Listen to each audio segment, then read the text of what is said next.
This hearing took an unexpected turn when Brad Sherman called out what he says is the real issue being ignored.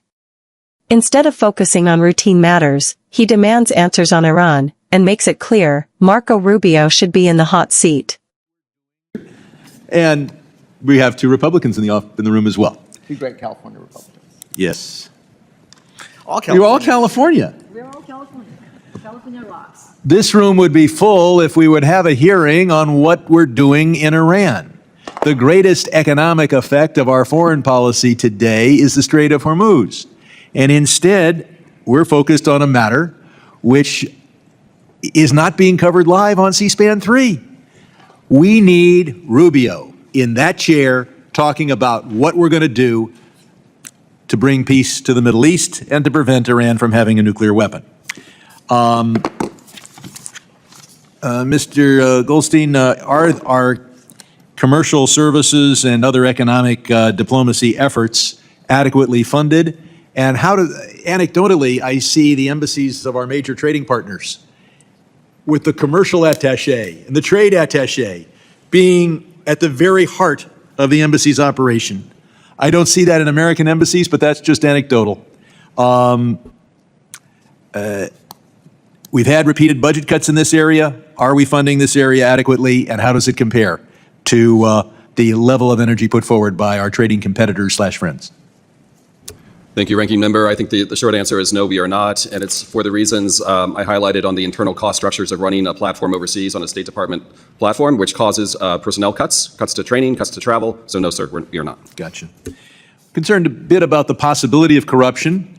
I'll ask all of our witnesses if you're aware of any academic or other studies or reports about the revolving door situation where people engaged in commercial diplomacy then end up with a good employment contract with an American company with overseas business interest. Has anybody studied this issue to your knowledge? I assume the answer is no, unless somebody jumps in and tells me. Likewise, has anyone studied whether campaign contributions or influence the allocation of resources of our commercial diplomacy? Are you aware of any studies on this?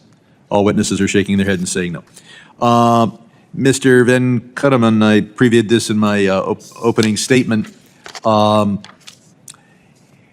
get major American companies who we think are in America's interest, because what's good for GM is good for America, they said a century ago.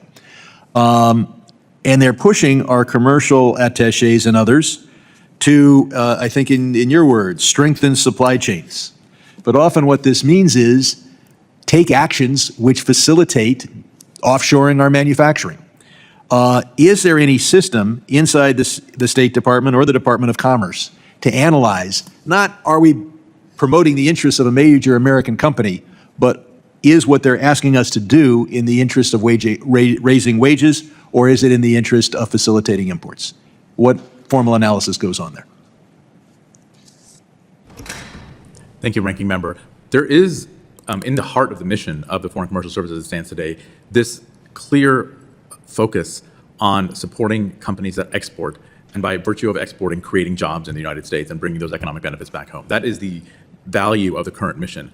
I think as we redefine the mission, I agree with you that we need to make sure that we keep that laser-like focus on bringing those benefits home. That doesn't mean we need to limit the mission to supporting exporting firms. I do believe there's a way to strengthen supply chains, as we need to do, to protect the American economy in a way that does support American jobs here. I don't think is there a formal checklist or study to see whether what we're being asked to do actually supports American jobs?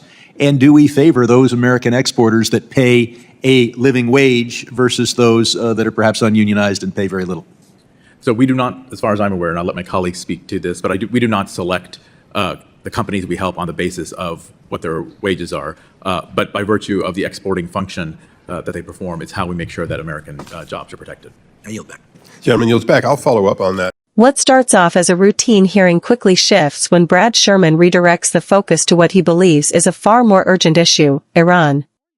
His point is simple but pointed. While the room is discussing one topic, a much bigger geopolitical challenge is unfolding in the background. By calling for Marco Rubio to testify, Sherman is essentially questioning whether Congress is prioritizing the right conversations at the right time. The mention of the Strait of Hormuz is not. It's one of the most critical choke points in global energy supply. By bringing that up, Sherman ties foreign policy directly to economic consequences at home. It's a reminder that decisions made overseas don't stay overseas, they ripple through markets, fuel prices, and ultimately the daily lives of Americans. That framing raises the stakes of the discussion immediately. As the hearing continues, Sherman pivots into economic diplomacy, and this is where the conversation becomes more layered. He highlights a gap between how the United States operates and how other countries structure their embassies and trade efforts. The concern isn't just funding, it's effectiveness. If competitors are investing more strategically, the implication is that the U.S. could be falling behind in shaping global economic outcomes. Then comes a more uncomfortable line of questioning around accountability and influence. Sherman raises the possibility of a revolving door between government roles and private sector opportunities, along with the influence of campaign contributions. What stands out here is not just the question itself, but the response, or lack of one. The absence of studies or clear oversight mechanisms suggests that some of these concerns haven't been fully examined, which adds another layer of uncertainty. By the end, the discussion lands on a critical point. There appears to be no formal system to evaluate whether economic diplomacy decisions are truly benefiting American workers. That's a significant gap, especially in a global economy where policy choices can either strengthen domestic industries or contribute to offshoring. Sherman's line of questioning ultimately pushes a broader issue into the spotlight. How do you ensure that national policy aligns with national interest in a measurable, accountable way?